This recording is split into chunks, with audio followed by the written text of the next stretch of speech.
Assalamualaikum warahmatullahi wabarakatuh. Perkenalkan, saya Ina Solati dengan NIM 2433M119 dari kelas 2D.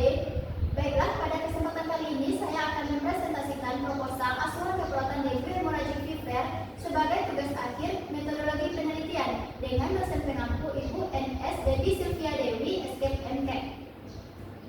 Nah, masalah yang saya teliti adalah pasien dengan dengue hemorrhagic fever atau demam berdarah dengue atau DBD, yaitu penyakit infeksi yang disebabkan oleh virus dengue dan ditularkan melalui gigitan nyamuk Aedes aegypti dan Aedes albopictus. Penyakit ini ditandai dengan demam tinggi, penurunan jumlah trombosit, dan manifestasi perdarahan akibat peningkatan permeabilitas pembuluh darah. DHF masih menjadi salah satu masalah kesehatan masyarakat di Indonesia karena angka kejadian yang cukup tinggi serta berpotensi menimbulkan komplikasi serius apabila tidak mendapatkan penanganan yang tepat. Nah, pihak yang terlibat dalam penelitian ini adalah pasien dengan DHF yang menjalani perawatan di ruang internet RSUD Prof. Haji Muhammad Yamin, SH Pariaman, perawat sebagai pemberi asuhan keperawatan, dokter sebagai penanggung jawab pelayanan medis, tenaga kesehatan lain seperti ahli gizi, apoteker, dan analisis laboratorium yang mendukung proses pemeriksaan serta terapi pasien, serta keluarga pasien yang berperan dalam memberikan dukungan selama proses perawatan dan pemulihan pasien. Penelitian ini dilakukan di ruang internet RSUD Prof. Haji Muhammad Yamin, SH Pariaman, karena rumah sakit ini merupakan salah satu rumah sakit rujukan di Kota Pariaman yang masih merawat pasien dengan DHF. Selain itu, berdasarkan data rumah sakit dan ruang internet, kasus DHF masih ditemukan setiap tahun sehingga peneliti memiliki kesempatan untuk melanjutkan pengkajian dan penerapan asuhan keperawatan secara komprehensif pada pasien DHF. Penelitian ini dilakukan pada tahun 2026 selama pasien DHF menjalani perawatan di ruang internet RSUD Prof. Haji Muhammad Yamin, SH Pariaman dengan menggunakan data pendukung kejadian DHF di ruangan tersebut dari rekam medis pada periode tahun 2023 sampai 2025 untuk melihat kejadian DHF dalam 3 tahun terakhir.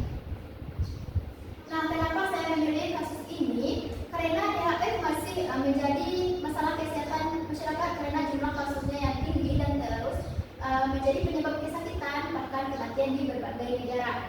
Nah, berdasarkan data WHO, dalam 5 tahun terakhir kasus dengue menunjukkan peningkatan yang cukup signifikan. Pada tahun 2020 tercatat sekitar 2,3 juta kasus dengan lebih dari 3.000 kematian, meningkat pada tahun 2021 menjadi sekitar 2,7 juta kasus dengan lebih dari 4.000 kematian. Pada tahun 2022 jumlah kasus kembali meningkat menjadi lebih dari 3,2 juta kasus dengan sekitar 5.000 kematian. Selanjutnya pada tahun 2023 menjadi lonjakan menjadi lebih dari 5 juta kasus dengan sekitar 5.000 sampai 6.000 kematian.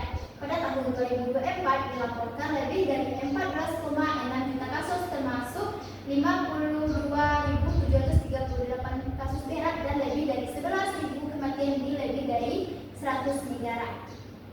Selanjutnya, tim Indonesia berdasarkan survei kesehatan Indonesia tahun 2023, prevalensi DHF sebesar 0,64%. Provinsi dengan prevalensi tertinggi adalah Papua Tengah sebesar 3,90%. Sedangkan Provinsi Sumatera Barat memiliki prevalensi sebesar 0,56% dan berada pada peringkat ke-15 di Indonesia. Berdasarkan data Dinas Kesehatan Provinsi Sumatera Barat tahun 2022, tercatat 4.024 kasus DHF dengan 13 kematian, di mana Kota Padang merupakan daerah dengan jumlah kasus tertinggi, diikuti oleh Kabupaten Pesisir Selatan dan Kabupaten Tanah Datar.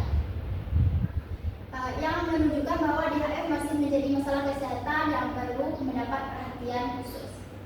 Nah, selanjutnya di tingkat daerah, berdasarkan data Dinas Kesehatan Kota Pariaman, jumlah kasus DHF meningkat dari 67 kasus pada tahun 2023 menjadi 85 kasus pada tahun 2024, serta tercatat 5 kasus kematian akibat DHF pada tahun 2023.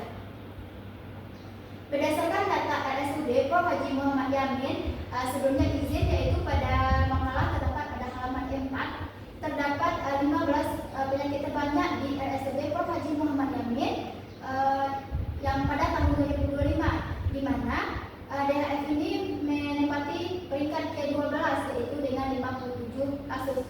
Nah, walaupun DHF ini tidak menempati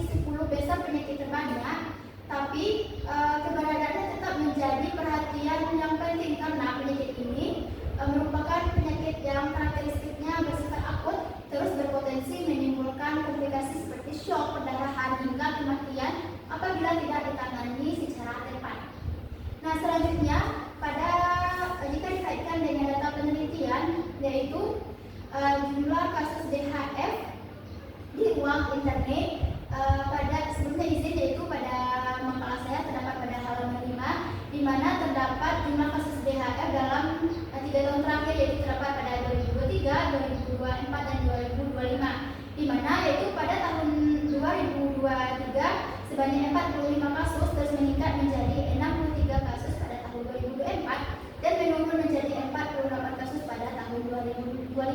Nah, DHF ini memiliki pola kejadian yang cenderung fluktuatif dan berpotensi meningkat secara signifikan pada periode tertentu.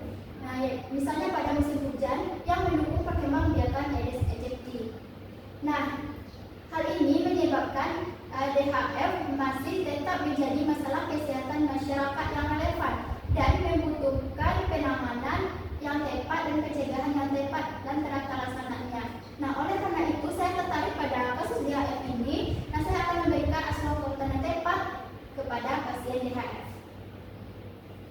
Nah, penelitian ini dilakukan menggunakan metode studi kasus dengan memberikan asuhan keperawatan secara komprehensif pada pasien dengan DHF yang dirawat di ruang internet RSUD Prof. Haji Muhammad Yamin, SH Pariaman. Pelaksanaan penelitian ini dilakukan melalui tahapan proses keperawatan yang meliputi yang pertama ada pengkajian. Nah, di pengkajian ini kita akan melakukan pengkajian yang pertama saya kaji adalah identitasnya. Identitas pasien dan identitas penanggung jawab. Terus dikaji status kesehatannya. Di status kesehatan kita mengkaji keluhan utamanya, terus riwayat kesehatan sekarang, riwayat kesehatan terdahulu, riwayat kesehatan keluarga. Terus dikaji juga genogram, terus kita mengkaji juga kondisi lingkungannya. Selanjutnya kita mengkaji pola kebiasaan sehari-harinya, yaitu sebelum sakit dan saat sakit.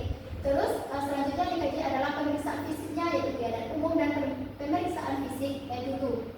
Selanjutnya dikaji yaitu pemeriksaan penunjangnya. Nah, pada pasien DHF ini kita akan melakukan pemeriksaan penunjang, yaitu uji turniket, terus disusul oleh pemeriksaan darah lengkap seperti trombosit, leukosit, hematokrit, dan hemoglobin. Nah, setelah dilakukan pengkajian, setelah dilakukan pengkajian, data dianalisis untuk mengidentifikasi masalah kesehatan yang muncul, menentukan intervensi yang sesuai dengan kebutuhan pasien, melaksanakan tindakan keperawatan, serta mengevaluasi perkembangan kondisi pasien selama menjalani perawatan hingga tujuan asuhan keperawatan tercapai. Nah, jadi melalui tahapan proses perawatan ini, data yang diperoleh melalui wawancara dengan pasien, keluarga, dan perawat, observasi langsung terhadap kondisi pasien, serta pemeriksaan fisik. Nah, ini adalah KW atau VOC. DHF ini, penyakit DHF ini terjadi di dalam tubuh. Nah, yang mana terdapat di kotak-kotak warna kuning ini adalah masalah keperawatan yang ditimbulkan oleh DHF ini, yaitu terdapat 10 masalah keperawatan.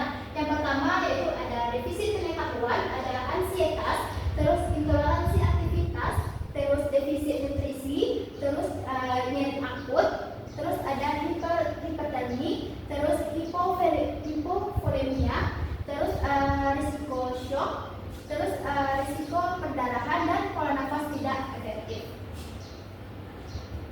Nah, jadi diagnosis keperawatan yang kemungkinan akan muncul pada pasien dengan DHF ini yaitu ada 10, yaitu ada yang pertama hipertermi berhubungan dengan proses penyakit, yang kedua nyeri akut berhubungan dengan agen pencedera fisiologis, yang ketiga hipovolemia berhubungan dengan kehilangan cairan aktif, terus defisit nutrisi berhubungan dengan kurangnya asupan makanan, yang kelima ada pola nafas tidak efektif berhubungan dengan deformitas dinding dada, terus yang keenam intoleransi aktivitas berhubungan dengan kelelahan, yang ketujuh defisit pengetahuan berhubungan dengan kurang terpaparnya informasi, terus ada ansietas berhubungan dengan ancaman terhadap konsep diri, terus yang kesembilan risiko perdarahan ditandai dengan gangguan koagulasi atau trombositopenia, terus yang ke-10 risiko shock